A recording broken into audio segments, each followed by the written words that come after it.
So you may be wondering what AJAX is and why you want to learn more about it. So let's take a look at how you can use AJAX with JavaScript to build dynamic web applications.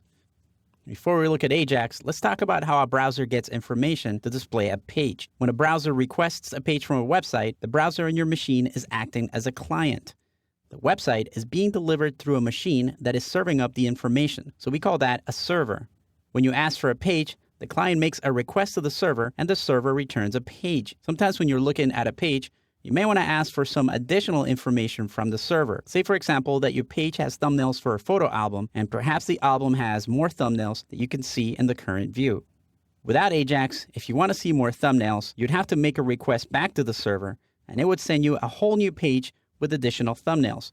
That means the server ends up sending a lot of information that you don't really need all over again. With AJAX, the server doesn't have to send you the whole page, it just sends the pieces you need, in this case, new thumbnails.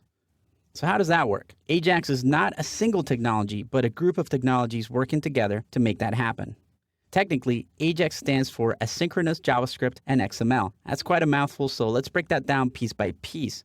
Asynchronous means that the client can request new pieces of information from the server at any time. It doesn't have to wait for a page to reload. A new request can be triggered by an event, like clicking on a button, hovering over an image, or whatever. The J in AJAX stands for JavaScript. JavaScript is where all this magic takes place. It handles the events that trigger a new request, makes the request for new data to the server, and takes care of updating only the part of the document that needs to change. JavaScript talks to the server through a set of programming methods called an API, and uses what's called an XHR or XML HTTP request. This is where the X in AJAX comes from. The XHR API lets the browser send and request data from a server.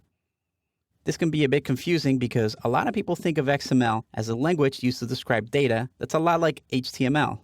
Sometimes people assume that the X in AJAX means that the data from an AJAX request has to be in XML.